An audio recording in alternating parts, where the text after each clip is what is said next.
Hello and welcome back to sweptmedia, the convergence of AI and Web3. Today, we're going to be talking about ElizaOS, which everyone knows the token is AI16Z, and Maiar, or Maiar. I don't know exactly how to pronounce it. I'm going to go with Maiar because I think it sounds cooler. This is a brand new agentic framework. I think it's 10 days old. 10 days. This is something that I dug up from the trenches. Yes, sweptmedia is very deep in the trenches along with you on Solana and Base and anywhere else there are trenches with AI projects. Sweptmedia is there with you, so keep your eyes peeled. Maiar, like I said, is an agentic framework. It seems very exciting. There's a lot of buzz around it. Among developers who I know and people who are generally around this stuff all the time. I'm not, I would say, yes, I'm in the trenches, but I'm not a trench dweller. I have other things that I do outside of the trenches on a day-to-day basis. Ironically, with Google Cloud and other AI stuff that I'm doing with my other firm. But to the point here, Maiar, brand new stuff. This is their website. It's obviously quite new. I'm looking at this through the lens of a marketing person. It's probably going to need a touch up at some point, but one of the hallmarks of this project right now is that they're largely lacking marketing and messaging.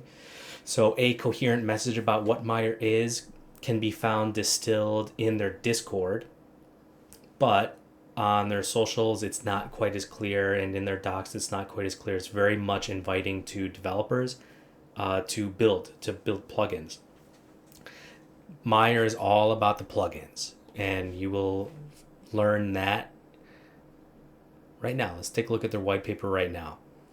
The best way to characterize a project is by looking at their white paper, or I should say the most accurate way to do that is with their white paper. However, the way that the narrative is spun may change that characterization over time. But we'll go with the white paper now because, like I said, in 10 days, something that has lasting power, you're not going to find the narrative outside of the white paper. Maiar is a composable, plugin-based AI agent framework. This is interesting. Composability is an important part of building. Composability means that you can move different pieces of script, of code, into different parts of the platform the way that you need it, the way that you're using it. So your version of your plugin or the way that you're using the platform can be used for you. That may be totally different from the way other people are using it. This is in contrast to how Eliza works. So part of what we're going to be doing here today is comparing Maiar to Eliza. Like I said before, Maiar is brand new, but Eliza is it's the darling right now. So we'll see how Eliza has earned success in the workflow side of things and how how they're trying to anyway. Maiar is a powerful framework for building AI agents that introduces a novel plugin-based architecture inspired by Unix pipes. By abstracting AI agent functionality into modular composable plugins and leveraging dynamic LLM-driven decision-making, Maiar enables developers to build flexible, extensible AI systems without being constrained by rigid workflows or monolithic architectures. This is speaking again to Eliza. They have a rigid workflow. You submit your work, or rather, you build the work based on the steps that they have prescribed for you. Then you submit the work to them for QA, and then it's published. And you probably tell everyone that you're running an Eliza plugin. Maiar's a little different. Let's take a look at their socials. Obviously, they're going to be showing you their contract address. It's from pump.fun, which is that's a red flag for me when I see a pump.fun and now they're trying to build some AI framework around it. The same thing happened with ESOP a couple of weeks ago. I thought the tech looked good. I heard a lot of buzz about it, but then I guess the dev rugged, and there are people suffering from that. Now, Maiar has a hackathon going on. That's a good sign. So when a project runs a hackathon, the point is twofold, usually. The first one is they're trying to find people to actually build on their platform, to use their platform to build something. In this case, it's most likely plugins. and to increase the number of commits and stars on their GitHub. That increases visibility tremendously, and it's great for your reputation. Another one is marketing. So for people who aren't coders or are maybe on the fringes like me, I see a hackathon going on and I look and I try to see who are the other developers who are there or what is the end result. I don't know what's going on, the nuts and bolts of it, but I do want to see that a hackathon is going on. What's the prize money? And, what did they make? What can it do? So that's neat to see. So that's their socials. Yeah, there's a lot of code snippets. And yeah, okay, so they're pushing this hackathon quite a bit. 57 Sol. That's like $5,000. All right. Maybe a little more than that, 10 grand. This is their plugins page, so you can see the latest plugins that were published. It looks like they're put in order. Last published on the 23rd, and that was yesterday. Maybe they're just off on Sunday, early Monday. But yeah, there's a lot of plugins here, and this is a nice part of their interface to show this. Rather than having to go to the GitHub to find this stuff, you can see this and go directly to the repo to use that plugin. Now, something that you need to know, I said that we were going to talk about Eliza, and we're going to do that now. Eliza is the biggest, it's the biggest AI agentic framework out there right now. Their GitHub, apparently, I heard, I don't know if this is true, but with 11.5 thousand stars, it is the most starred GitHub repo in history in a short period of time. I think the time frame is like 3 months or something, so a quarter. That's the most stars. I don't know if that's true. That's what I heard. That's a lot of stars, though. 11,500 stars in 3 months is a lot of stars. And 3,200 forks. A lot of people really like what Eliza's doing. And then, I met them. I met the team. They're great. They're really building something that they truly believe in, and so does their army of developers who they ask to do stuff for them. Now, this important thing that you need to know about Eliza is that just today, so Maiar is trying to set itself apart by being composable with plugins. They're using plugins. You build your own plugin. You can do whatever you want with it, any workflow you want, and that's that. You get your agents up. Eliza was about deploy as many agents as you want in a short period of time. That was their key, the decentralization and the number of agents that you can deploy at a time. That was their strength. Now, it looks like Eliza has plugins. So what does this mean? It means faster build times. These same benefits are what Maiar is trying to be the best about. This is how they're trying to edge out Eliza. But it looks like Eliza may have caught up to them in this one too. I don't know yet. We'll take a look later on. You can see changes quicker. You can wait less time, less resource consumption. Those are all things that are music to the ears of a developer and, ironically, to a business person. Increased plugin code quality too. Of course, everyone wants to have better code. They want to have better QA, and they want less downtime and fewer PRs to be sent to fix their code.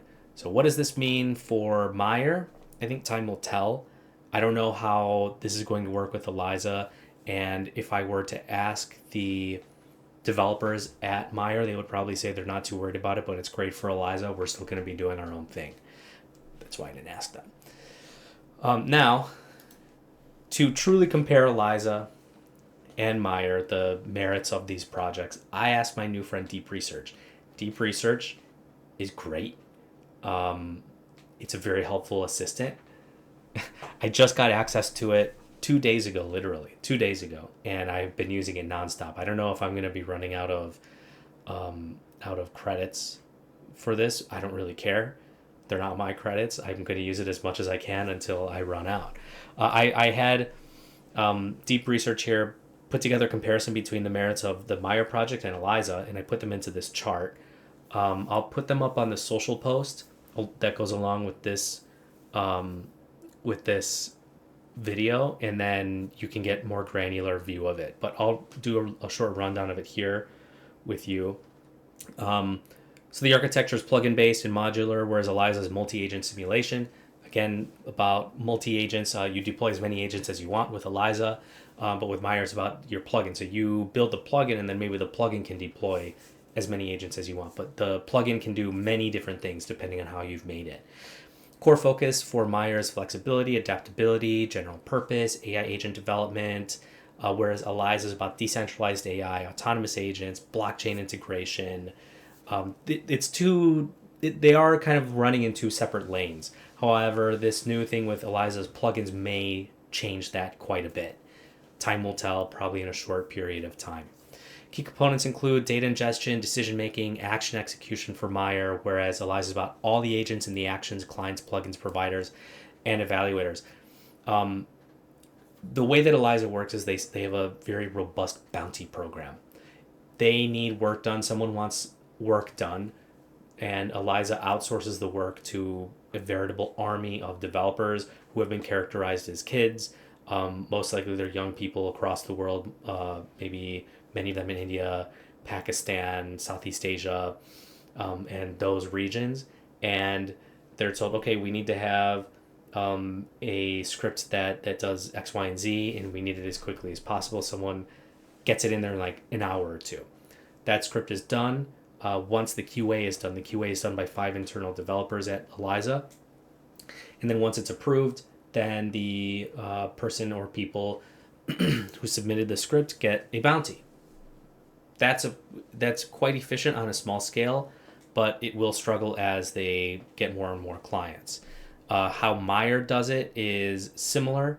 However, the scalability is also something that I don't have full visibility on, but I imagine that it's not going to be quite as scaled yet because it's a 10-day-old project. So decision-making side, Maiar is LLM driven, as is Eliza. And yeah, you can see the rest of these elements here. I don't want to do this full read because it's a lot. I could potentially share the bulk of this. I just don't know where I would do it. Maybe I'll put it in the written article. It's already been AI generated anyway, might as well, right? Now the next bit that I want to show you is I spoke to the lead developer at Maiar, and I asked him a number of questions about this, about what Maiar is all about and how it compares to Eliza, because that's the focus of our thing now. How does Maiar plan to compete realistically with Eliza? I asked him, are you tackling different problems or the same problem in different ways from Eliza? He said, it's a combination of both. Maiar has a much stronger emphasis on making it easier for devs to develop new plugins, which can be added to our ecosystem. And we make it really easy for developers to modify existing plugin functionality without having to open PRs against our own plugin packages. A PR is like when a developer has to go back and check their work again. So they want to add something or modify something within a script that's already been written. It's not adding new functionality. It's not putting something different in there. It's something isn't working quite right, so they have to modify it. That's a PR.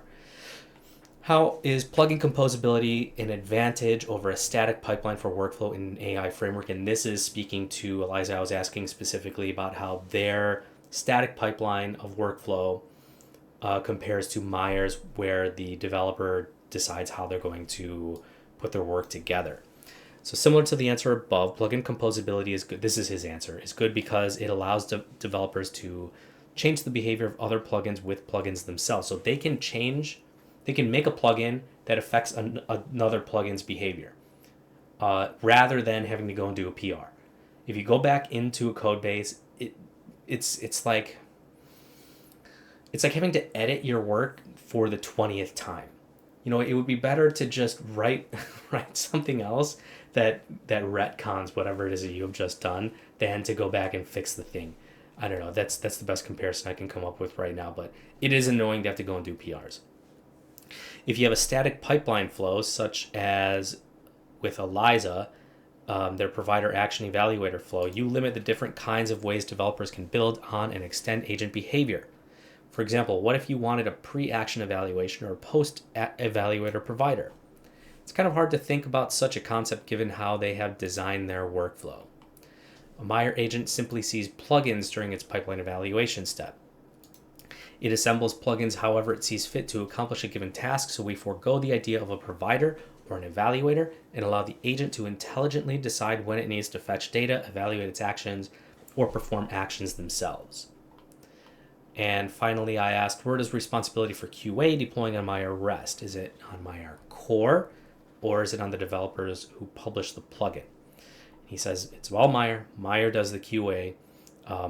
Developers submitting plugins to our registry pass a review before we've added it to the official list at maiar.dev/plugins. And I showed you that site already. All those plugins have been tested. I think I mentioned that already. Internally by Maiar. He says that there are basically penalties if you submit too much low effort work or poor quality work. They'll just not let you submit any more work at all. Your ability to submit is potentially revoked. And yeah, he says go check out their X. I would recommend you go check out their X. Count their social media. It's going to continue growing, I imagine, despite the news about Eliza basically eating their lunch at this point. Maiar also has a token, the pump.fun thing. Let's see if I can find it. I'm sure I can.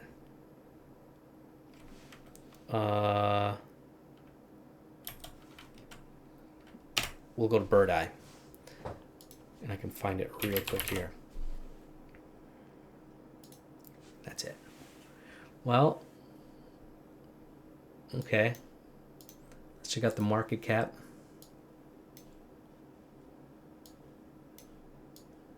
That's bad. So it's in down only, but everything is pretty much down these days. I don't know if you've seen the price of Solana, but it's like in the 160s or 170s last time I checked. That's not good. It's going to affect the rest of the ecosystem. But yeah, this is just how it looks. It's a 4.5 million market cap. It peaked around, looks like 10, 11 million. Everything is down. They're all altcoins. But I would say definitely if you're into building plugins, if you're into AI agentic frameworks and you want to find out more about this one, go check out their website, go check out their GitHub. I can put a link to their GitHub in the description of this video. But obviously if you're going to just be trading shitcoins, then do your own research and best of luck out there because the trenches are grueling. I'm in the trenches to find real projects, not necessarily to be trading.